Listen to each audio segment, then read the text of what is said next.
అమలాపురానికి ఒక విశేషం. మీ లలితా జ్యువెలరీ అమలాపురానికి వచ్చేసింది. డిసెంబర్ 16న బ్రహ్మాండమైన ప్రారంభోత్సవం. లలితా జ్యువెలరీ. ఇప్పుడు ఎవరికి ఊరికే రావు. Welcome to our channel. నా పేరు Durgaprasad master, real estate expert. 10,000 మందికి ఈ రియల్ ఎస్టేట్ రంగంలో వాళ్ళకి ట్రైనింగ్ ఇచ్చారు. 10,000 మందికి ఒక ట్రాన్సాక్షన్ రియల్ ఎస్టేట్ ట్రాన్సాక్షన్ చేశారండి. మలేషియన్ గవర్నమెంట్ వాళ్ళ నంది రామేశ్వరరావు గారిని, ఆయన రియల్ ఎస్టేట్ ఎక్స్పర్ట్, ఆయన్ని ఒక ప్రొఫెసర్గా తీసుకున్నారు. 5,000 crores ది టర్న్ ఓవర్ ఉన్నటువంటి ఒక కంపెనీకి సిఇఓగా ఉన్నారు.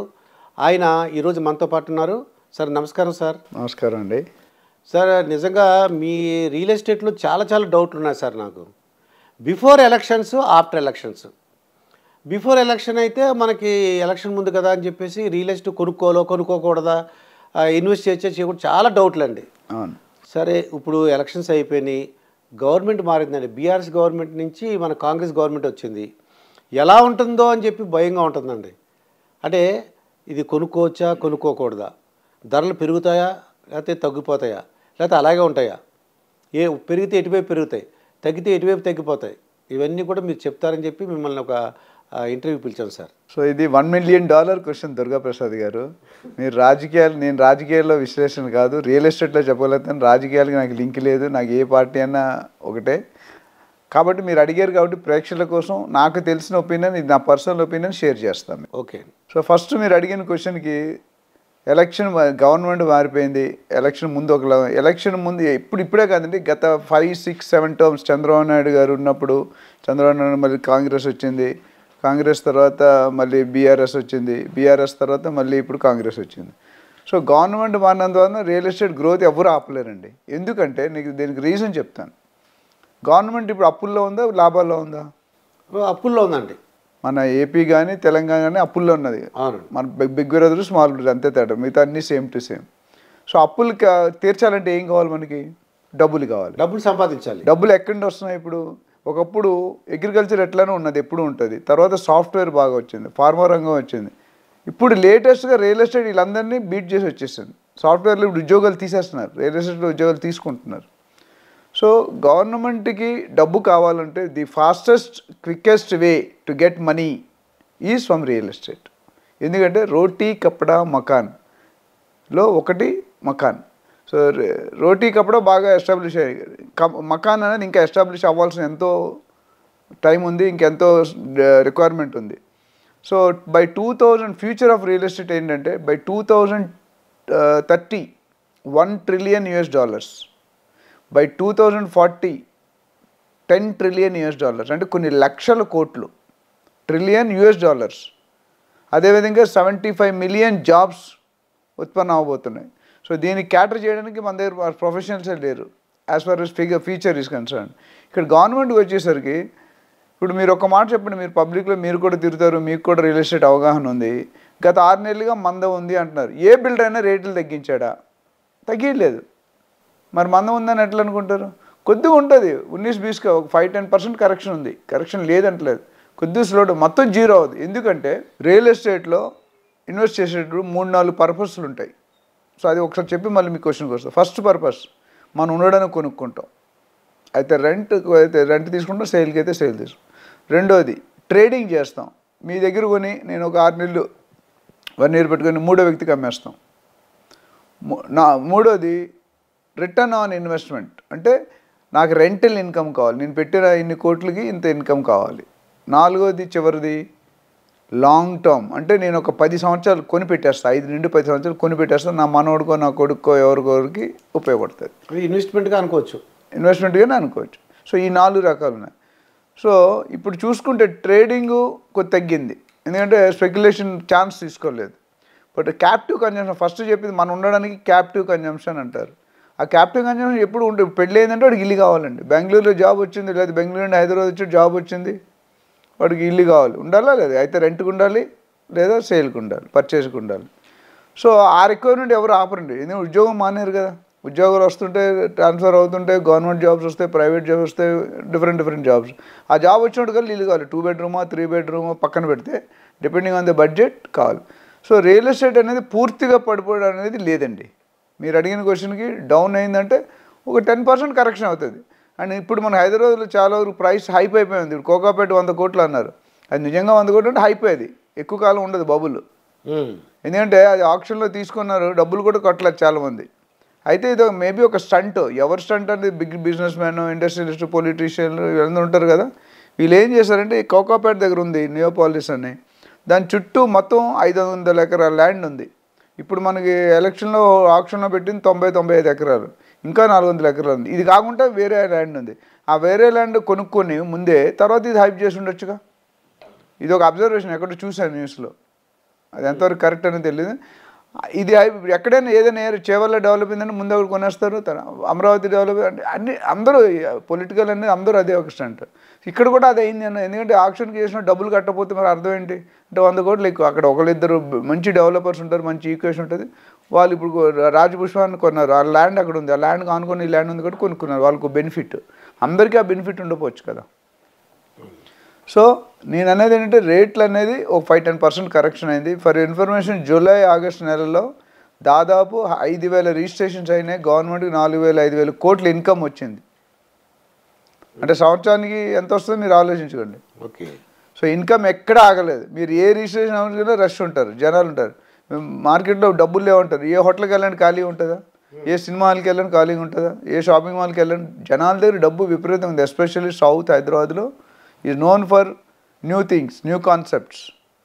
సో మీకు రియల్ ఎస్టేట్ అనేది చేంజ్ అనేది ఒక 5-10% ఉంటుంది. ఎక్కడ కూడా రేట్లు తగ్గలేదు కానీ రేట్లు పెరగలేదు కూడా, అది కూడా గమనించండి. ఈ ఎలక్షన్ టైంలో ఎలక్షన్ కోడ్ డిక్లేర్ చేశాక సమ్ పీపుల్, ఇంటెలిజెంట్ బయర్స్ ఏంటంటే వెయిట్ అండ్ వాచ్. అందుకని కానీ రియల్ ట్రాన్సాక్షన్స్ ఎక్కడ ఆగలేదు. డబ్బులు ఇప్పుడు బ్యాంకులో పెట్టుకోవడానికి ఎంతమంది ఇష్టపడతారండి? బ్యాంకులో ఎంత వస్తుంది? 6-6.5%, మ్యాక్సిమం 7%. అదే రియల్ ఎస్టేట్ 25% గ్యారెంటీగా వస్తుంది మీకు సంవత్సరానికి. అంటే 4 నెలలు, 4 బిల్డర్స్ 2 నెలలు అంటారు, 2-3 సంవత్సరాలు అంటారు కానీ బట్ 4 ఏళ్ళ నుండి 5 ఏళ్ళు 120% డబుల్ అవుతుంది. ఏ బ్యాంకు, ఏ ఎన్ఎస్సి, ఏ పీపీఎఫ్ ఇవ్వదు. ఇస్తారా? ఇవ్వరండి. సో డబ్బులు ఇంట్లో పెట్టుకున్నందుకు ఉపయోగం లేదు, పెట్టుకోలేము కూడా డబ్బులు. అవును. సో రేట్స్ అనేది లాస్ట్ 3 నెలలు 4 నెలలు ఎలక్షన్ కూడా డిక్లేర్ చేసిండి, కొద్దిగా స్లో డౌన్ అయింది వాస్తవం.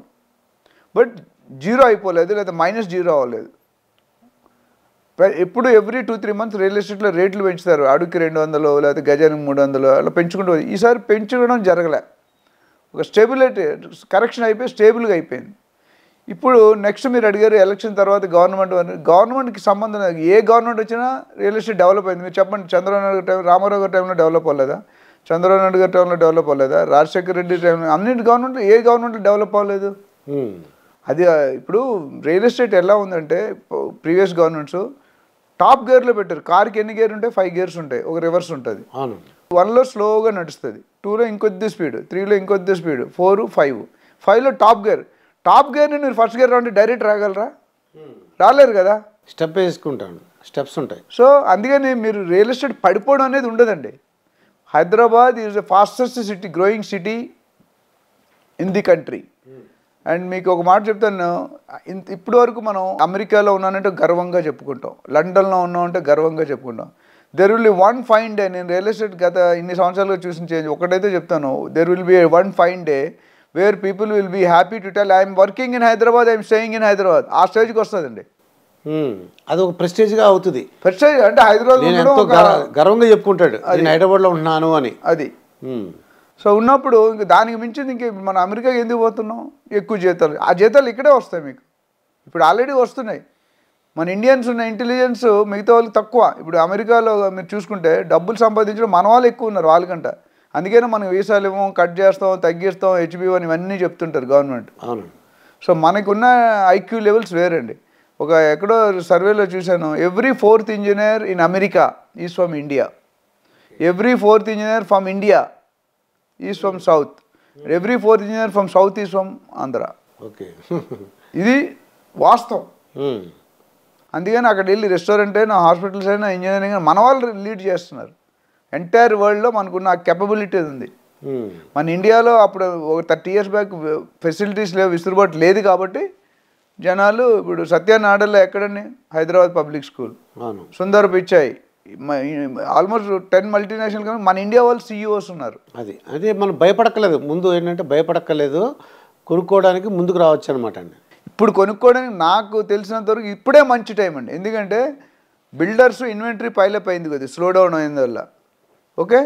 సో దాన్ని లిక్విడేట్ చేసి ఇప్పుడు అప్పులు తీసుకున్న వాళ్ళు, బ్యాంకులో లోన్లు తీసుకున్న వాళ్ళు ఇంట్రెస్ట్ కట్టాలి కదా, మెయింటెనెన్స్ చేయాలి కదా. ఒక బిల్డర్కి 5 లక్షలు, 10 లక్షలు, 20 లక్షలు, 30 లక్షలు ఖర్చు అవుతుంది నెలకి. ఎక్కడి నుండి వస్తాయి? కాబట్టి వాళ్ళు ఏం చేస్తారంటే ఉన్న దాంట్లో మార్జిన్స్లో కొద్దిగా అడ్జస్ట్ చేసుకొని, ఆల్రెడీ రేట్లు పెరగట్లేదు, మనకి లిక్విడేట్ కావాలంటే, క్యాష్ కావాలంటే కొద్దిగా రీజనబుల్గా ఉండి 5-10% వదులుకోవడానికి సిద్ధంగా ఉంటారు. సో కొనుక్కునేవాడికి మంచి టైం, అమ్మేవాడికి మంచి టైం కాదు, ఎందుకంటే రేట్ రాదు వాడికి. నేను చాలా వీడియోస్లో చెప్పాను, కొనేటప్పుడు డబ్బులు రేట్ ఎక్కువ కొనాలి, అమ్మేటప్పుడు రేటు తగ్గించి కమ్మాలి. ఎందుకంటే మీరు 30 years బ్యాక్ ల్యాండ్ కొనుక్కున్నారు, ఎంత కొనుక్కున్నారు? 10,000 కొనుక్కుంటారు ఎకరం.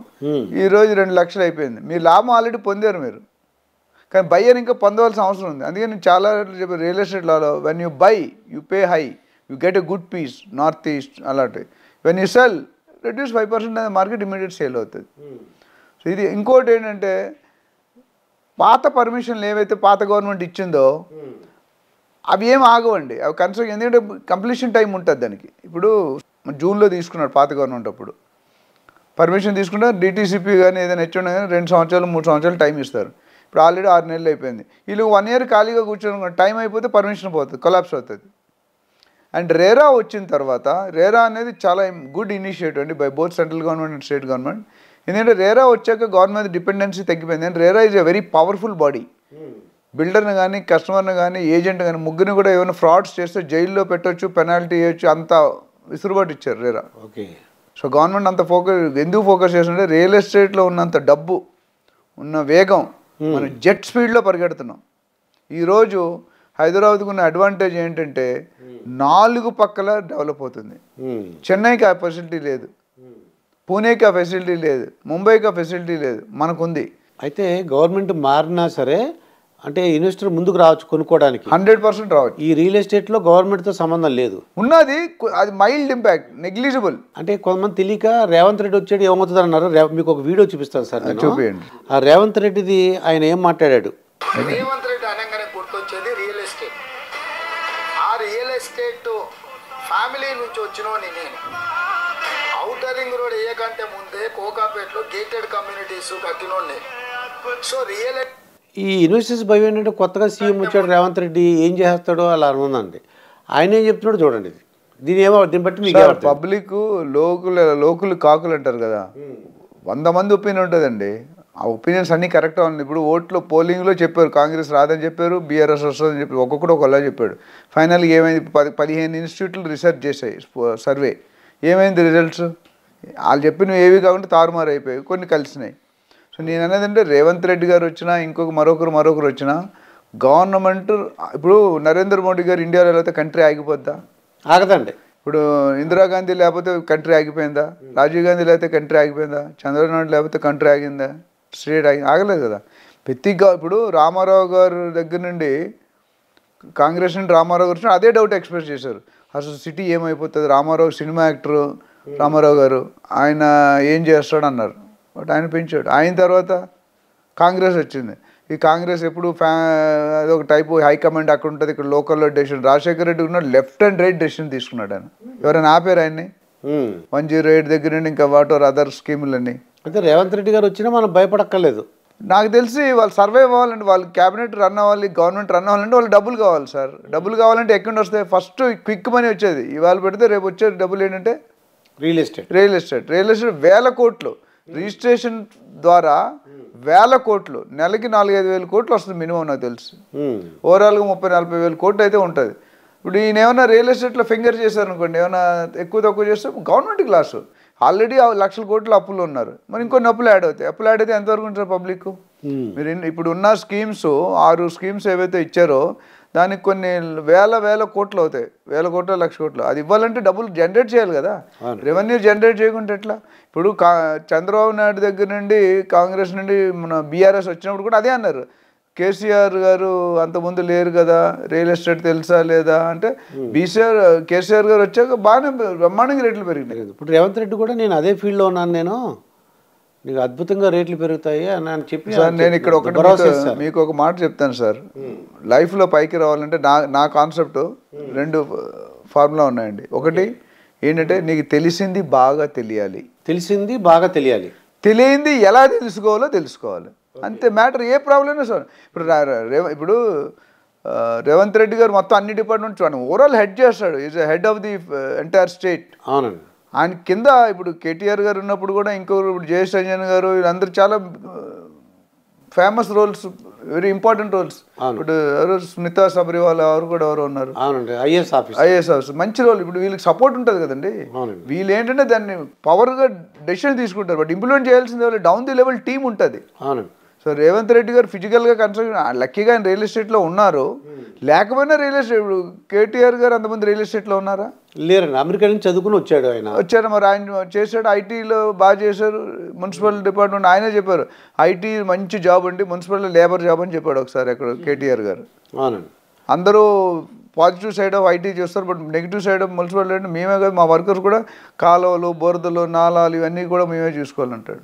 సో ఎవరు కూడా ఫస్ట్ 6 నెలలు కొద్దిగా స్లో డౌన్ ఉంటుంది. ఇప్పుడు గవర్నమెంట్ నాకు ఉన్న క్లారిటీ అంటే రేవంత్ రెడ్డి గారు వచ్చారని ఇప్పుడున్న రూల్స్ ఏమీ మార్చారు, కొద్దిగా స్లోగా అటాక్ చేస్తారు. ఫస్ట్ అండర్స్టాండ్ చేసుకుంటారు వీళ్ళు చేసిన ఎంతవరకు, ఏమైనా చేంజ్ చేస్తే ఇంప్రూవ్మెంట్స్ కోసం చేస్తారు, ఉన్నదాన్ని తీశారు.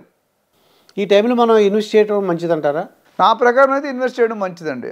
అప్పు చేసి అయితే కొనకూడదు, కానీ బట్ మన దగ్గర మనీ ఉండి మనకి లోన్ ఎలిజిబిలిటీ ఉంటే, చాలా మంది హ్యాండ్ లోన్ తీసుకొని పర్సనల్ లోన్ తీసుకొని అది అడ్వైస్ చేయను, బట్ మన దగ్గర స్పేర్ మనీ ఉండి లోన్ ఎలిజిబిలిటీ ఉంటే బేఫికర్గా కొనుక్కుంటే ఒక మంచి. ఒకటే కొనుక్కునేటప్పుడు మేము రియల్ టాక్స్ అనే కంపెనీ ఫౌండర్ అండ్ CEO, దాంట్లో ఏం చెప్తామంటే ట్రైనింగ్ ఇచ్చినప్పుడు ఎవరైనా ఏజెంట్స్ ఉన్నప్పుడు జాగ్రత్తగా మంచి ప్రాపర్టీ, లీగల్గా క్లియర్ ఉన్న ప్రాపర్టీ, డెవలప్మెంట్స్ అయ్యే ప్రాపర్టీ, అప్రిషియేషన్ అయిన ప్రాపర్టీ ఒక ఏజెంట్ అపాయింట్ చేసుకొని వాళ్ళ ద్వారా కొనుక్కుంటే మీకు సేఫ్ ఉంటుంది. ఫస్ట్ టైం బయర్స్ ఒక్కోసారి తప్పులు చేసి ప్రీ లాంచ్ కొనేసి ఇరుక్కొని చాలామంది చేతులు కాల్చుకొని నా దగ్గరికి వస్తారు. కానీ మాకు ఒక కన్సల్టెన్సీ డివిజన్ ఉంది, అక్కడికి వస్తారు.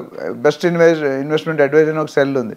దాన్ని చాలామంది వచ్చి సార్ ఇక్కడ ఇచ్చాను 2 సంవత్సరాల ముందు నాకు 30% డిస్కౌంట్ ఇచ్చాను, నేను డబ్బులు ఇచ్చాను, ఇంతవరకు ప్రాజెక్ట్ కంప్లీట్ కాలేదు, పర్మిషన్స్ రాలేదు, ఎన్నో కేసు వస్తాయి. సో దయచేసి నేను బయర్స్కి ఏం చెప్తానంటే, మీరు first time second time buyer అయితే కనుక అపాయింట్ ప్రొఫెషనల్ గై, టేక్ ఈ సర్వీస్. 1-2% తీసుకుంటే ఇవ్వండి, 98% సేఫ్ ఉంటుంది కదా. మీరు 2% 98% పారేసుకోవడం ఎందుకు? ఆ ఏజెంట్ తీసుకున్నట్టు మంచిగా మనం మరొక ఎపిసోడ్లో ఏజెంట్ ఎలా సెలెక్ట్ చేయాలి అనేది మాట్లాడదాం. ఆ ఏజెంట్కి నాలెడ్జ్ ఉండి, area expert, geographical expert, subject expert, documentation, pricing ఇవన్నీ. ఇప్పుడు మేము అదే పని చేస్తాం. ఎవరికైనా కావాలంటే మమ్మల్ని సంప్రదించవచ్చు, లేదా మాలాంటి వాళ్ళు చాలామంది ఉంటారు, వాళ్ళ దగ్గర కూడా వెళ్ళొచ్చు. వాళ్ళ బ్యాక్గ్రౌండ్ బాగుంటే వాళ్ళు they can help you nicely, మంచి ప్రైస్ తీసుకొస్తారు. ఓకే, నాకు ఇంకో డౌట్ అండి రామేశ్వరరావు గారు, అదేంటే ధరణి పోర్టల్ మారుస్తున్నాం అంటున్నారండి. వీళ్ళు ఏమనుకున్నారు ఏంటంటే బీఆర్ఎస్ గవర్నమెంట్ కంటిన్యూ అవుతుంది, ధరణి పోర్టల్ కంటిన్యూ అవుతుంది అనుకున్నారు. ఇప్పుడు కాంగ్రెస్ గవర్నమెంట్ వచ్చింది, మేము మారుస్తాం ఆ ధరణి పోర్టల్ని, దాన్ని మారుస్తాం అంటున్నారు. దీనివల్ల ఏమన్నా ఇబ్బంది అవుతుంది అంటారా? సార్, రాజకీయాల్లోకి వచ్చే ముందు, ఓట్ల ముందు, ఎలక్షన్ ముందు చాలా చెప్తారు, ఎలక్షన్ తర్వాత ఏం చెప్పరు, మళ్ళీ ఎలక్షన్ రాగానే మళ్ళీ చెప్తారు. కొన్ని జరుగుతాయి, అన్నీ చెప్పిన గవర్నమెంట్ అన్నీ చేసాయండి. ఇప్పుడు చేసాయంటే ఇప్పుడు మరి కాంగ్రెస్ గవర్నమెంట్ బీఆర్ఎస్ని ఎందుకు ఎత్తిపడుస్తుంది, బీజేపీ గవర్నమెంట్ కాంగ్రెస్ని ఎంత ఎత్తిపడుతుంది చెప్తానండి. అయితే నేను తీయలేరు అని నేను సీఎం డెసిషన్ నేను చెప్పలేను, బట్ నాకున్న అనుభవం అంటే ధరణిని ఇమీడియట్గా ఏం టచ్ చేయరండి. ఒక 6 నెలలు 1 year ఉంటుంది. తర్వాత ఏమైనా చేంజ్ చేస్తే వీళ్ళు సాటిస్ఫాక్షన్ కోసం ఇంకా మెరుగుదిద్దుతారు. అంటే కొన్ని లూప్ హోల్స్ ఉన్నాయి, అన్ని ప్రాపర్టీలు ఎంటర్ కాలేదు, సాఫ్ట్వేర్ ప్రాబ్లం ఉన్నాయి. అలాంటివి మెరుగు ఉన్న టిప్స్ తీసుకొని దాన్ని ఇంప్రూవ్ చేసుకొని పేరు మారుస్తారు. ఓకే, అంతేగాని కాన్సెప్ట్ వల్ల మనకు లాస్ ఏం లేదు. రిజిస్ట్రేషన్ ఎంత స్పీడ్ అయిందండి ఇప్పుడు, మాన్యువల్గా ఉండేటప్పుడు కంటే ధరణి పెట్టాక ముందే వ్యతిరేకత ఉంది. బట్ ఇంకా చాలామంది ప్రాపర్టీస్ డిక్లేర్ చేయలేదు, మీరు తెలుసుకోవాల్సిన పాయింట్ అది. కేసీఆర్ గారు మ్యాక్సిమం ట్రై చేసి ఇంటింటికి కూడా సర్వే చేయించారు ఆయన. బట్ ఈ ఐటీ ప్రాబ్లం కొంతమంది ఇష్టపడరు. So Dharani as of now 100% not correct. Still there is a scope for improvement. ఆ ఇంప్రూవ్మెంట్స్ చేసి వీళ్ళు ఏమైనా మార్చే అవకాశం ఉంది. నా పర్సనల్ వ్యక్తిగత ఒపీనియన్ మాత్రమే. ఇప్పుడు ఒకవేళ ధరణి నుంచి పోర్టల్ నుంచి కూడా ఏదో మారుస్తున్నాం అనుకోండి, మార్చే క్రమంలో ఏమన్నా కొనుక్కోవటం అంటే ఈ ట్రాన్సాక్షన్ అన్ని కూడా ఆగిపోతాయంటారా? ఉంటుందండి, సెట్ టైం పెడతారండి, 0 డౌన్ చేస్తారు. ఈ డేట్ వరకు ఉన్నది, మధ్యలో ఇప్పుడు లాస్ట్ టైం కేసీఆర్ ఉన్న రిజిస్ట్రేషన్ ఆపిస్తాడు ధరణి వచ్చినాడు, మీరు గమనించారా? ఎన్ని రోజులు ఆపాడండి? 1 month 2 months నాకు కరెక్ట్ తెలియదు, 1 month అయితే ఆపారు. ఎందుకు? ఈ సెట్ అవుట్ అన్నప్పుడు ట్రాన్సాక్షన్ వెళ్ళవు. సో ఇలాంటిది ఏదైనా చేస్తుంటే మళ్ళీ ఆఫ్ తీసుకుంటారు కొద్దిగా దానివల్ల పెద్ద వచ్చే లాస్ ఏం లేదండి. సో ధరణిని తీసేయడం అనేది నేను ఎక్స్పెక్ట్ చేయడం చెప్పుంటారంటే వాళ్ళ మైండ్. ఇప్పుడు ఆయన కొన్ని ఇప్పుడు ప్రగతి భవన్ ఇప్పుడు మార్చేశాడు కదా, ఎక్కడికి వెళ్ళలేదు, అక్కడే ఉంది, పేరు మారింది, పేరు మారింది, యాక్టివిటీస్ మారి. అంతమంది పబ్లిక్ ఉండేవారు కదా, ఇప్పుడు పబ్లిక్ ఉంటున్నారు. అంతమంది ప్రగతి భవన్ అన్నాడు, డాక్టర్ బిఆర్ అంబేద్కర్ ప్రజాభవన్ అన్నాడు. అవునండి, బిల్డింగ్ మార్చారా? మార్చలేదు కదా. ఇప్పుడు CM camp office Begumpet grand ఎక్కితే హోటల్ ఎదురుకుని అవన్నీ తీసేశారు, ట్రాఫిక్ ఇంప్రూవ్ అయింది. సో ఇప్పుడు కొత్త గవర్నమెంట్ రాగానే కొన్ని చేంజెస్ చేయాలండి, అదే రికగ్నిషన్ ఎక్కడ వస్తుంది? ఇప్పుడు నేను ఆల్రెడీ అపోజిషన్లో ఉన్నాను 10 సంవత్సరాలు 20 సంవత్సరాలు, మీరు పవర్లో ఉన్నారు, మీరు ఏం తప్పులు చేస్తారో నాకు కనిపిస్తాయిగా. ఏ గవర్నమెంట్ వచ్చినా తప్పులు జరుగుతాయండి, మంచి పనులు జరుగుతాయి, తప్పులు జరుగుతాయి. సో ప్రజలే నిర్ణయిస్తుందని. ఇప్పుడు మన లాస్ట్ టైం చూసే కేటీఆర్ గారు కేసీఆర్ ఫామ్ హౌస్లో మీటింగ్ పెట్టి ఎలక్షన్ అయిపోయి రిజల్ట్స్ వచ్చాక మనకి ప్రజలు ప్రతిపక్షం రోల్ ఇచ్చారు, అపోజిషన్ రోల్ ఇచ్చారు, మనం అది ప్లే చేసి మనం కొత్త గవర్నమెంట్కి సపోర్ట్ చేస్తాం అన్నారు. ఇంకా లేటెస్ట్ ట్విస్ట్ ఏంటంటే ఇప్పుడు రేవంత్ రెడ్డి గారు 2 సార్లు వెళ్ళారు యశోద హాస్పిటల్కి. అంతకుముందు ఏ సీఎం అని వెళ్ళాడని నాకు తెలియదు, మీకు కూడా ఆశ్చర్యం. ఇది ఇప్పుడు అంత మీడియాలో అంత తిట్టుకున్నారు, ఎలక్షన్ ముందు తిట్టుకున్నారు. ఇప్పుడు చంద్రబాబు నాయుడు గారు వచ్చారు, రేవంత్ రెడ్డి గారు వచ్చారు, ఇంకా మిగతా పరామర్శించారు వాళ్ళందరినీ. మరి అంతకుముందు ఎప్పుడు జరగలేదే హిస్టరీలో? అంతకుముందు కాంగ్రెస్ లో కుమ్ములాట్లు ఉండేవనేవారు, ఇప్పుడు దాన్ని అన్ని సెట్ చేసి ఒక ప్లాట్ఫామ్ మీద తెచ్చారా లేదా? అవునండి. బీఆర్ఎస్ లో నేను పేరు చెప్పని చాలా మంది అన్నారు, కాంగ్రెస్ లో సీఎం ఎవడో తెలియదు, అందరూ సీఎం అవుతాను అన్నారు. తెలంగాణలో కేసీఆర్ ఒకటే సీఎంకి ఎవరు పోటీ లేరు అన్నారు. బట్ ఈరోజు కాంగ్రెస్ కూడా సెట్ అయ్యి ఒక మనిషిని ఎన్నుకున్నారు కదా అందరూ ఏకగ్రీవంగా ఎన్నుకున్నారు. So that means there is change. వాళ్ళు కూడా దెబ్బలు కౌకు దెబ్బలు తింటే కొన్ని కనిపించి మారుతూ ఉంటారు. ఇప్పుడు రాజశేఖర రెడ్డి వచ్చి కూడా కాంగ్రెస్ ఫుల్ మెజారిటీ వచ్చింది, అప్పుడు ఏం చేస్తారు అనుకున్నారు? రాజశేఖర రెడ్డి సెంటర్ దగ్గర ఎంత అథారిటీ తీసుకున్నాడు, నేను ఏ డెసిషన్ తీసుకున్నాను నాపొద్దు అన్నారు. ఆయన స్ట్రాటజీ వేరు, అది చంద్రబాబు నాయుడు గారు స్ట్రాటజీ వేరు. అయితే ఇప్పుడు ధరణి పోర్టల్లో మారినంత మాత్రాన రియల్ ఎస్టేట్ ఏమీ పడిపోదు, కరెక్షన్ ఫ్యాక్టర్ అవుతుంది. 5-10% ఎప్పుడు కూడా కరెక్షన్ ఉంటుంది. 2008లో బబుల్ పడిపోయింది బేకైంది రియల్ ఎస్టేట్ కి. తర్వాత ఇంకెప్పుడు కూడా ఐ థింక్ నాకు రియల్ ఎస్టేట్ వెనకం చేయలేదు. ఇంకో డౌట్ ఏంటంటే రామేశ్వరరావు గారు, ఈ బీఆర్ఎస్ రాజకీయ నాయకుల వైపు వాళ్ళకి ఎక్కడ పొలాలు ఉన్నాయి, ఎక్కడ స్థలాలు ఉన్నాయి, అటువైపు రియల్ ఎస్టేట్ బాగా పెరిగింది. ఇప్పుడు కాంగ్రెస్లో ఉన్న నాయకులకు కూడా పొలాలు స్థలాలు ఉంటాయి కదా, అటువైపు ఏమైనా పెంచుతారేమో, అటువైపు రేట్లు పెరుగుతాయేమో, అటువైపు రియల్ ఎస్టేట్ ప్రమోట్ చేస్తారేమో అంటున్నారండి. ఇప్పుడు రియల్ ఎస్టేట్ ఎక్కడ పెరగట్లేదు మీకు చెప్పండి, మీకు తెలిసిన తెలంగాణలో రియల్ ఎస్టేట్ ఎక్కడ పెరగట్లేదు, మొత్తం అంతా పెరుగుతుంది అన్ని చోట్ల. రేవంత్ రెడ్డి గారు ఈ క్వశ్చన్కి ప్రశ్నలు అడిగితే ఎన్టీవీలోనే ఎక్కడో ఆన్సర్ ఇచ్చారు. నేను అన్ని ఏరియాలు సమపాలంగా డెవలప్ చేయడానికి కృషి చేస్తాను అన్నాడు.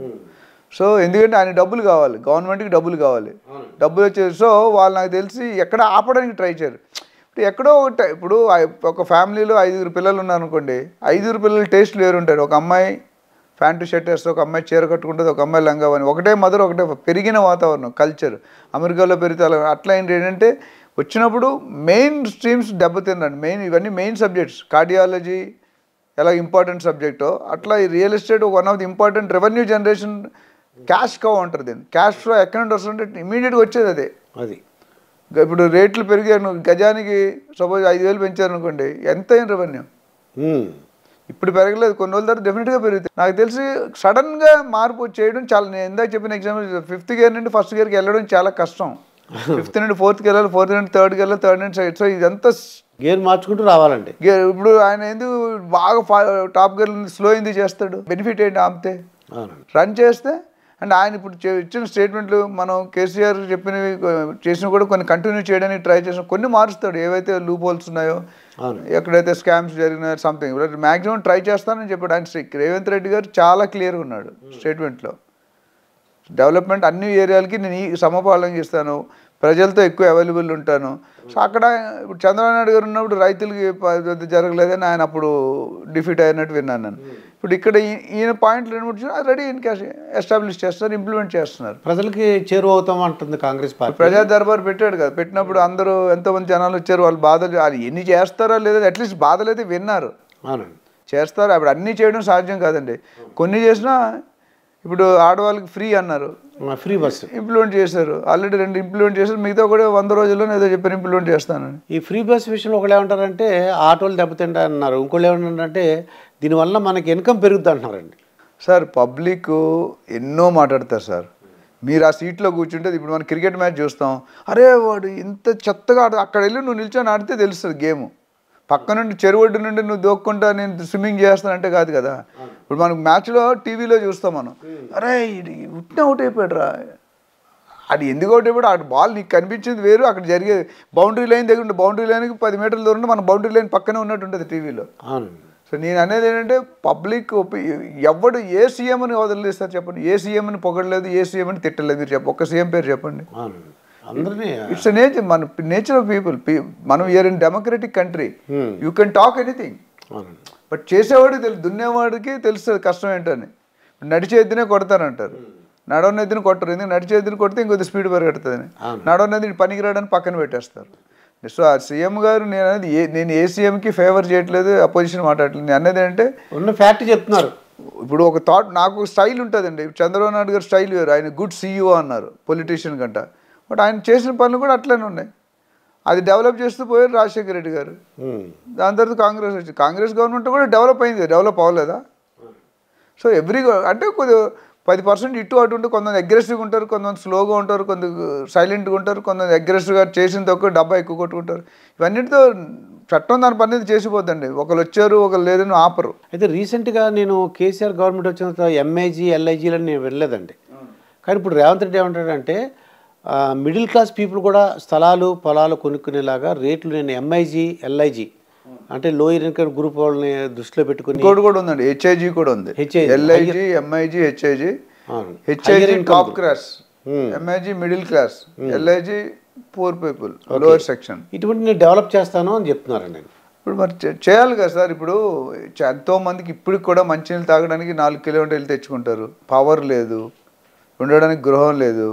సో దీనికి ఆయన పేరు కావాలంటే గవర్నమెంట్ మళ్ళీ నెక్స్ట్ టైం రావాలనుకుంటే కొన్ని బెనిఫిట్స్ చేయాలి కదా. ఇప్పుడు కేసీఆర్ గారు కూడా కొన్ని చేశారు, రాజశేఖర్ రెడ్డి 108 పెద్ద టాప్ బ్లాక్ బస్టర్ ఎన్నో స్టేట్లు కాపీ చేసే ఉంటుంది 108 స్కీమ్ని. సో అలా ప్రతి సీఎం ఒక యూనిక్నెస్ ఉండాలి కదా. ఇప్పుడు ఇంగ్లీష్లో శివకేరా గారు ఉన్నారు అన్నమాట మోటివేషనల్. ఆయన అంటారు, if you want to be recognised you should be different from others. ఆయన చేసిన పాట నేను చేస్తుంటే నీకు ఆయనకి తేడా ఉంది. రాఘగోపాల్ గారు ఏదో ఒకటి సినిమాలో మనిషి అన్న తర్వాత ఒక కళా పోస్ట్ ఉండాలని, ముత్యాల ముగ్గు సినిమా, అది ఎప్పుడో మన చిన్నప్పుడు చూశాను. మనిషి అన్నాక కళా పోస్ట్ ఉండాలి, బాబు అంటాడు, లేకపోతే నీకు గుడ్డికి తేడా ఏముంది అంటాడు సెక్రటరీ అని. సో నేను అనేది ఏంటంటే ఎవరి స్టైల్ ప్రతి ఒక్కరికి ఇది ఉంటుందండి.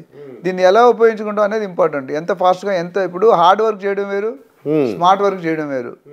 రాగానే విత్ ఇన్ 1 వీక్లో ఫైరింగ్ జరుగుతున్నాయి, అగ్రెసివ్ జరుగుతుంది, తీసేస్తున్నాడు, ఇది నార్మల్.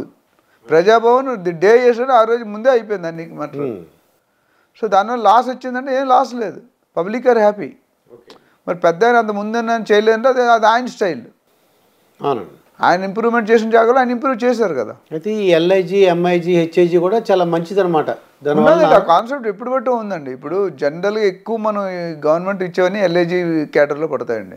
అంటే అన్నట్టు మినిస్టర్స్కి, పెద్ద పెద్ద ఆఫీసర్, ఆర్బీఐ వీళ్ళందరూ ఆఫీసర్స్ తప్ప పబ్లిక్కి ఫ్రీగా ఇచ్చేది, తక్కువ రేట్లు ఇచ్చేది ఎల్ఐజీ ఉంటుంది. సింగిల్ బెడ్రూమ్ 300-500 స్క్వేర్ ఫీట్లో కట్టేస్తారు. మన మామూలు ఇల్లు 500 రావు. ఇప్పుడు ఎంఐజీ అయితే middle class, high HIG high income group. So ముగ్గురికి 3 లెవెల్స్ వేరేగా ఉంటాయి. అయితే ఇప్పుడు మన వ్యవసాయ భూముల మీద ఏమైనా ఎఫెక్ట్ ఉంటుందంటారా? అంటే గవర్నమెంట్ మారటం వల్ల వ్యవసాయ భూముల మీద ఏముండదు సార్. అంటే నాకు తెలిసిన నేను 100% చెప్పలేదు. ఏముంటుంది అనుకుంటాను మీరు? అంటే రేట్లు తగ్గుతాయి అనుకుంటారు. రేట్లు ఏమైనా తగ్గిపోతాయని లేదండి. ఎందుకంటే రియల్ ఎస్టేట్ గ్రోత్ని ఎవరు ఆపలేరండి. RERA is controlling. అండ్ ఈ బిల్డర్ అనేది మూసుకోడు కదా దుకాణం. 30 సంవత్సరాలు బట్టి ఉన్నారు. అప్పులోను డౌన్లోను కూడా 30 years బట్టి ఇండస్ట్రీలో సర్వైవ్ అవుతున్నారు. ఒకళ్ళు మీరు అన్నట్టు భూములు తగ్గిపోతే కొనేవాడు ఉండడు, అమ్మేవాడు ఉండడు, ఎలా అవుతుంది? సో కరెక్షన్ అనేది 5 to 10% ఉంటుంది. అంతేగాని 50-100% డ్రాస్టిక్గా పెరిగిపోయి డ్రాస్టిక్గా తగ్గిపోయి. డెఫినెట్గా గ్రోత్ వైజ్ చూసుకుంటే ఫార్మ్ ప్లాట్స్ అనేది కొద్దిగా స్లోగా అవుతుంది. అదే R1, R2 జోన్లో ఉంటే ఎక్కువ ఉంటుంది రెసిడెన్షియల్ జోన్స్లో. సో కొన్ని ఫ్లోర్లు కొన్ని ఏరియా నేను బంజారాహిల్స్ ఉంటాం మనం, శ్రీనగర్కి ఆపోజిట్లో. G+2 allowed residential, commercial G+4. ఇక్కడ 30 floors చేస్తారు, ఎవరైనా వేయలేరు కదా. 30 floors చేయాలంటే మన కోకాపేట, నల్గొండలోనో ఇంకెక్కడో పోవాలి. సో నా వరకు buyers are safe, sellers are safe. కొత్త పర్మిషన్లు పెట్టుకునేవి కొద్దిగా లేట్ అవ్వచ్చు. ఇప్పుడు ఏవైతే DTCP, HMD, GHMs ఉన్నాయి కదా, పాత గవర్నమెంట్ క్లియర్ చేసినంత వరకు ఫుల్ స్వింగ్ రన్ అవుతూనే ఉంటుంది. ఈ కొత్తగా ఎవరైతే పర్మిషన్ పెట్టుకొని గవర్నమెంట్ సెటిల్ అయ్యి అప్రూవ్ చేయాలో maybe it may take 3-4 months time. అయితే నందిరామేశ్వర గారు ఇక్కడ అంటే విల్లాస్ విల్లాస్ అమ్మే వాళ్ళకి, తర్వాత నిర్మాణ రంగం అంటే అపార్ట్మెంట్లు అమ్మే వాళ్ళకి ఇటువంటి వాళ్ళకి ఏదైనా ఇబ్బంది ఏర్పడుతుంటారా ఈ గవర్నమెంట్ మారటం వలన, సీఎం మారటం వలన? సార్ సీఎం మారడం వల్ల నాకు తెలిసి ఇంపాక్ట్ నేను మొదటి నుండి చెప్పుకోవాల్సిన పెద్దగా ఏమి ఉండదు సార్. ఆయన నడుస్తున్న చల్తీ కా నామ్ గడే నడుస్తున్న గవర్నమెంట్ నడనీయాలా, ఈయన చేసేదల్లా ఎక్కడెక్కడ ఇంప్రూవ్మెంట్ చేయగలరు చేసి చూపిస్తే ఇంకొద్ది వెలుగు అవుతుంది. అది అర్థం చేసుకోవడానికి కొద్దిగా టైం పడుతుంది. ఇప్పుడు రేపు ఇవాళ రాగానే రేపు మనం ఇల్లు వెళ్ళగానే పండగ కాదు కదా. అవునండి, నేను చాలాసార్లు చెప్పి మ్యారేజ్ అవగానే మన కిడ్స్ ప్రొడ్యూస్ చేయలేం. There is a process time. అవును, ఆ ప్రాసెస్ టైంని వీళ్ళు అర్థం చేసుకొని అబ్జర్వ్ చేసుకొని హూ ఈజ్ హెడింగ్, ఆ పోర్ట్ఫోలియో హెడ్ ఎవరు, ఆయనకి ఎంత నాలెడ్జ్ ఉంది, ఆయనకి ఎంత క్వాలిఫికేషన్ ఉంది, ఎంత అనుభవం ఉంది, ఎన్నిసార్లు మినిస్టర్గా చేశాడు, దాని మీద ఇప్పుడు కొత్తగా మినిస్టర్ అయిన వాళ్ళు కొంతమంది ఉంటారు. కొంతమంది 3-4 సార్లు మినిస్టర్గా చేసి 7-8 సార్లు అసెంబ్లీ లోక్సభ ఎలక్షన్ గెలిచిన వాళ్ళు ఉన్నారు. సో ఇప్పుడు అట్లనే రేవంత్ రెడ్డి గారు నిన్న మొన్న జానారెడ్డి గారిని కలిశారు. ఆయన వెరీ సీనియర్ పొలిటీషియన్. ఆయన సహాయం కూడా ఎక్కడైనా తీసుకున్నారు. కోదండరామన్ తీసుకుంటున్నారు. సో ఇప్పుడు నిన్న ఓవైసీని ఏదో పిలిచేదో మాట్లాడారు అన్నారు, న్యూస్లో చూశాను. సో ఈజ్ మూవింగ్ హ్యాండ్స్, పావులు అన్ని పక్కల కదులుతున్నారు. సో ప్రాబ్లీ ఈ వాంట్ టు సక్సీడ్ అండ్ అందరి సహకారం తీసుకోవాలి. బయటకైతే కనిపిస్తుంది, లాన్ ఏముందని తెలియదు, బయటకైతే అందరినీ కలుపుకోవడన్నట్టు కనిపిస్తుంది. ఇప్పుడు బెస్ట్ ఎగ్జాంపుల్ కాంగ్రెస్లో ఇంతకుముందు ఎప్పుడు కూడా పెద్ద ఆయన హనుమంతరావు గారి దగ్గర నుండి చాలా మంది ఉన్నారు. ఇప్పుడు పొన్నాల లక్ష్మి గారు వెళ్ళిపోయినట్టున్నారు బయటికి. సో ఇందులో ఆలకలు ఎక్కువ ఉంటాయి.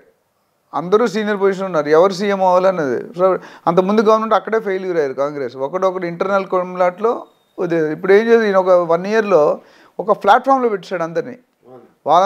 అందరూ ఏకగ్రీవంగా రేవంత్ రెడ్డి గారిని 4-5 పోస్టులు ఉన్నారు, సీఎం రేస్లో ఉన్నారు. బట్ ఫస్ట్ నుండి తెలుసు గవర్నమెంట్కి రేవంత్ రెడ్డి గారు. ఎందుకంటే లాక్ వచ్చింది ఎవరు, యునైట్ చేసింది ఎవరు, ప్రాబ్లమ్ సాల్వ్ చేసింది ఎవరు? మొత్తం కాంగ్రెస్లో ఉన్న లీడర్లు అందరినీ ఒక వేదిక మీద తెచ్చింది రేవంత్ రెడ్డి గారు. అవును, leadership leaders has to create leaders. అవునండి, boss will not create leaders, manager will not create leader, only leaders will create leaders. Okay అండి. అయితే ఆఖరిగా చెప్పండి, ఇప్పుడు ఇది మంచి సమయం కొనుక్కోవడానికి ఏమైనా ఇబ్బందులు ఏర్పడతాయా? ఎటువంటి వాళ్ళు అంటే స్థలాలు కానీ, పొలాలు కానీ, అపార్ట్మెంట్లు, ఫ్లాట్స్ ఎన్ని కొనుక్కోవచ్చు అంటారా? అన్నీ కొనుక్కోవచ్చండి. కాకపోతే కొనుక్కునే ముందు రియల్ ఎస్టేట్లో మీరు కూడా చాలా అనుభవం ఉన్న మనిషి. నేను గత 30 సంవత్సరాలుగా చూస్తున్నాను. రియల్ ఎస్టేట్లో పెట్టి డబ్బులు లాస్ అయిన వాళ్ళు ఎంతమంది ఉంటారండి? మీరు ఎంతమంది నోట్లో విన్నారు? ఎక్కడ ఒక అమరావతి విషయంలో కొద్దిగా ఇబ్బంది పడినట్టున్నారు. ఒకటి ఎరా, అది కూడా అది ఇండివిజువల్ లీడర్ ఫాల్ట్, అది ఫాల్ట్ అను ఆ స్టైల్ అది. బట్ మిగతా 29 స్టేట్లు ఉన్నాయి మీకు.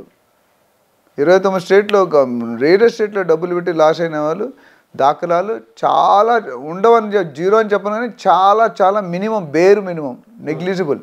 సో అయితే ఇక్కడ ఏ ఏరియా, మీరు ఇంకోటి కూడా అడుగుతారేమో నెక్స్ట్, అసలు ఏ ఏరియాలో పెట్టాలి, అదండి ఏ లొకేషన్లో పెట్టాలి? ఇప్పుడు కరెక్ట్ అండి, ఇది కరెక్టా? సో లొకేషన్ అనేది లొకేషన్ కొనుక్కోమంటారు. Real estate means property, location. మొత్తం రియల్ ఎస్టేట్, డిజిటల్ మార్కెటింగ్ ఒకటి, రాజకీయం ఒకటి, రౌడీజం ఒకటి, రియల్ ఎస్టేట్ ఒకటి, ఇవన్నీ మాయాలోకాలండి. ఎప్పుడు ఏం జరుగుతుంది? ఇప్పుడు ఎలక్షన్ ఏమవుతుంది మీకు తెలీదు. ఏపీ గవర్నమెంట్లో ఎవరు వైఎస్ఆర్సీ వస్తుంది అనుకోలేదు, లాస్ట్ మినిట్లో చేంజ్ అయిపోయింది. ఇక్కడ కూడా బీఆర్ఎస్ ముందు రోజు కూడా మనకి బీఆర్ఎస్ గవర్నమెంట్ ఏం చెప్పారు, ట్వీట్ చేశారు, 4th క్యాబినెట్ మీటింగ్ పెట్టుకుందాం, రెడీ అవ్వండి అని. ఏది రేపు రిజల్ట్స్ అనగా ఇవాళ నైట్ న్యూస్లో వచ్చింది. ఏమైంది? అంచనాలు తారుమారు అయ్యాయి. సో లొకేషన్ ఏంటంటే, ఇంతవరకు నాకు తెలిసిన కొద్ది నాలెడ్జ్ వరకు వెస్ట్ జోన్ అనేది బాగా హైప్ అయిందండి. వెస్ట్ జోన్ అంటే గచ్చిబౌలి, ఫైనాన్షియల్ డిస్ట్రిక్ట్, తెల్లాపూర్, కొల్లూరు, ఇంకా గట్టి చెప్పాలంటే సౌత్ వెస్ట్. సో ఏమైందంటే, ఎందుకు పెరిగిందంటే మీరు కూడా ఆలోచించండి. హైదరాబాద్కి రేట్లు ఎందుకు పెరుగుతున్నాయి, లేకపోతే ఎందుకు ఇప్పటికి కూడా ఇండియాలో Hyderabad is the cheapest in rates in real estate. బెంగళూరులో 70,000 అయిపోయింది స్క్వేర్ ఫీట్, హైదరాబాద్లో 20,000 ఇంకా అవుతుంది ఇప్పుడు. అట్లా చెన్నైలో కూడా అంతే, పోయిస్ గార్డెన్ బోట్స్ క్లబ్ అని ఉంది. బెంగళూరులో ఇందిరానగర్, ఎంజీ రోడ్ అని, ఇవి కాస్ట్లీ. మనకు బంజారాలు, జూబ్లీ హిల్స్, వైజాగ్లో ఎంవీపీ కాలనీ, అంటే రకరకాల ప్లేస్. పూణేలో కొరేగావ్ ఉన్నది, అట్లా ఢిల్లీలో, బాంబేలో, అట్లా డిఫరెంట్ ప్లేసెస్ ఉన్నాయి. అయితే వెస్ట్ జోన్ ఎందుకు పెరిగిందంటే, మనకి ఇన్ఫ్రాస్ట్రక్చర్ బాగుంది, ఐటీ హబ్ ఎక్కడుంది? వెస్ట్లో ఉంది. వెస్ట్లో. దాదాపు నాకు తెలిసి 8 నుండి 10 లక్షల మంది సాఫ్ట్వేర్ ఎంప్లాయీస్ ఉంటారు హైదరాబాద్లో. ఈ 10 లక్షల మంది ఎంత income, wife and husband work చేస్తారు. ఒక్కొక్కరు ఒక్కొక్క లక్ష శాలరీ వచ్చినా తిండికి ఎందుకు అవుతుంది? 50,000, 60,000, 70,000. అంతకంటే 1,00,000 అయితే మిగిలితే దాన్ని ఈఎంఐకి ఎందుకు కట్టి ఇల్లు కొనేస్తున్నారు. సో ఐటీ హబ్ అనేది బాగా వెస్ట్లో పడింది కాబట్టి బాగా పెరిగింది. దానికి అనుకూలంగా ఆల్మోస్ట్ నాకు తెలిసి శంకరపల్లిలో 40,000-50,000 కోట్ చేస్తున్నారు. సిటీకి ఎంత దూరం మీకు తెలుసు, శంకరపల్లి. అట్లా ముంబై హైవేలో 25,000-30,000 తక్కువ లేదు గజం. బెంగళూరు హైవేలో 10 నుండి 20,000 మధ్యలో డిటీసీపీ దొరుకుతున్నాయి. హెచ్ఎం రేట్ కొద్దిగా ఎక్కువ ఉంటుంది. అట్లా కడతాల్, యాదగిరిగుట్ట వైపు అండి. యాదగిరిగుట్ట వైపు గ్రోత్ కంపారిటివ్లీ తక్కువ ఉందండి. ఫ్యూచర్లో ఎందుకంటే దానికి ఒక రీజన్ కూడా మీరు, దానికి అక్కడ ఇండస్ట్రీ బెల్ట్ లేదండి. యాదగిరిగుట్టలో ఓన్లీ చూడాల్సిన టెంపులే ఇప్పుడు హైలైట్. అంతకుముందు అది కూడా లేదు. కేసీఆర్ గారు వచ్చాక ఆ టెంపుల్, ఎందుకంటే అక్కడ ఎవరు స్టేబుల్గా ఉండే మనుషులు, గుడికి వచ్చేవాడు ఉండడు అక్కడ. 1-2 days ఉండి వెళ్ళిపోతాడు. సో ఇప్పుడు ఇండస్ట్రీ అలా కాదు కదా. ఇండస్ట్రీ పెట్టారంటే ఇప్పుడు వికారాబాద్లో నిమ్స్ అని పెట్టారు, national industrial manufacturing zone. Okay, అక్కడ ఎస్టాబ్లిష్ అయిపోతుంది. కడతాల్ శ్రీశైలం హైవే దగ్గర ముచ్చర్ల ఫార్మాసిటీ వచ్చింది. ఫార్మాసిటీ 19,300 ఎకరాలు పైన ఉన్నాయి.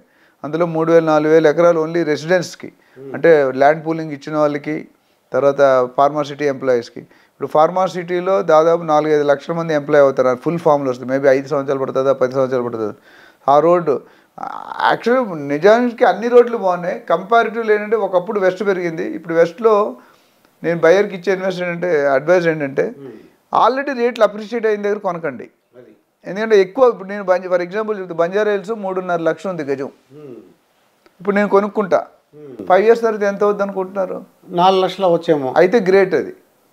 అదే మీరు 10,000 పెట్టి కొనుక్కున్నారు అనుకోండి, 15,000 పెట్టి, అది ఎంత అవుతుంది? ₹1,00,000 అవుతుంది. అవును, అంటే ఎక్కడైతే తక్కువ రేటు ఉందో అక్కడ కొనుక్కుంటే అది మనకి ఎప్రిషియేషన్ బాగుంటుంది. ఇప్పుడు ఓఆర్ఆర్, RRR వచ్చాక అవి ఏం ప్రాబ్లం లేదండి. ఎందుకంటే ఎట్నిండైనా మీరు ఎట్టైనా వెళ్ళొచ్చు.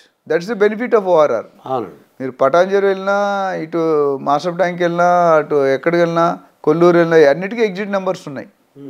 ఎక్కడికైనా మీరు ఓఆర్ఆర్ పట్టుకోవచ్చు. ఓఆర్ఆర్ ఎక్కువ అంటే 100 కిలోమీటర్. ఈ సిటీలో 30 కిలోమీటర్ నడపడం డౌట్. 20 కుక్కడపల్లి, దిల్సుఖ్ నగర్, కుషాగడ్ వెళ్తే ఎక్కడ నడుతుంది?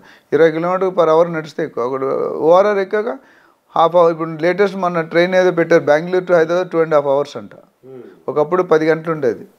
అయితే నిరభ్యంతరంగా ఎవరైనా సరే ముందుకు రావచ్చు కొనుక్కోవడానికి. స్థలాలు కానీ, పొలాలు కానీ కొనుక్కోవచ్చు అండి. ఫ్లాట్స్ గవర్నమెంట్ మీద అన్నిట్లో కూడా ఇంక్రిమెంట్. ఓన్లీ ఒక దగ్గర 30% పెరిగితే ఒక దగ్గర 20% పెరుగుతుంది. అంతేగాని ఇంక్రిమెంట్. ఇప్పుడు కోంపల్లి కూడా పెద్ద హబ్ అయిపోతుంది. జీనోమ్ వ్యాలీ ఉంది, తర్వాత ఇంకెన్నో వస్తున్నాయి అక్కడ. ఇప్పుడు సుచిత్ర, కోంపల్లి, మేడ్చల్, తూప్రాన్ అది కూడా పికప్ అవుతుంది.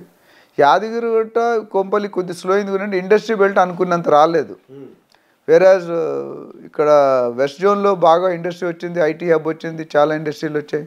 శ్రీశైలంలో ఫార్మాసిటీ వచ్చిన తర్వాత చిన్నజీఆర్ ఆశ్రమం వచ్చింది. ఇప్పుడు మీరు అక్కడ చూసుకుంటే కడతాల్లో కూడా మీరు 15,000, 20,000 మినిమం నడుస్తుంది. రోడ్ సైడ్ కావాలంటే 30,000-35,000 ఉంది, ఆల్రెడీ పెరిగిపోయింది. ఇక్కడ నుండి కడతాలు ఎంతంటే 80 కిలోమీటర్ దూరం బంజారా హిల్స్ నుండి. అది అమంగల్ కూడా వెళ్ళిపోతున్నారు. తుక్కు కూడా పోయింది. తర్వాత కందుకూరు, ముచ్చర్ల అది దాటిన తర్వాత కడతాలు, అమంగల్. ఇంకా అమంగల్ దాటి అయితే 10,000కి దొరుకుతున్నాయి. 5,000 నుండి 10,000 పర్ గజం అమంగల్ తర్వాత. Almost 90-100 kilo. అది RRRకి దగ్గర అవుతుంది. సో ఎవరైనా పెట్టుకున్న వాళ్ళు మెయిన్ పాయింట్ అంటే ఓఆర్ఆర్కి ఇటు అటు 5-10 కిలోమీటర్ కొనుక్కోవచ్చు. RRRకి ఇటు అటు ఎప్పటికైనా డెవలప్ అవుతుంది అది. ఎందుకంటే ఒకసారి ట్రాఫిక్ వచ్చింది అనుకోండి, ఫర్ ఎగ్జాంపుల్ కడతాలో చూసుకోండి, 5 లక్షల మంది ఎంప్లాయీస్ వస్తున్నారు అంటే 25 లక్షల మంది ఫ్యామిలీ మెంబర్స్ ఉంటారు. ఈచ్ ఫ్యామిలీకి 4 ఏదైతే ఉంటారు కదా, భార్య భర్త పిల్లలు, 5 వేసుకుని 25 లక్షల మంది. హైదరాబాద్ పాపులేషన్ ఎంత అండి? 1.3-1.4 crores. అంటే 30% ఒక సిటీలోనే వచ్చేస్తుంది.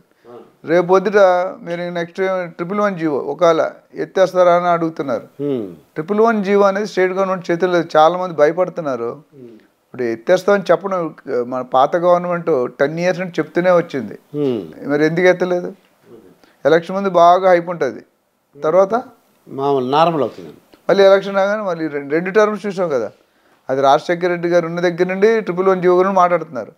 ఇప్పుడు కూడా ఏం కదపలేదు, దాని మీద 100 కేసులు ఉన్నాయి. ఎందుకంటే 111 జీవో అనేది ఎన్జిటి అనే ఒక బాడీ ఉంటుంది, నేషనల్ గ్రీన్ ట్రిబ్యునల్. వాళ్ళ జాబ్ ఏంటి? To preserve, protect nature. Nature అంటే గ్రీనరీ, వాటర్. సో 111 జీవో మీకు తెలియాల్సిన ఫ్యాక్ట్ ఏంటంటే ఏ గవర్నమెంట్ వచ్చినా స్టేట్ గవర్నమెంట్ ఎలోన్గా డెసిషన్ తీసుకోలేదు. It is a combination of central and state, especially more central. Okay.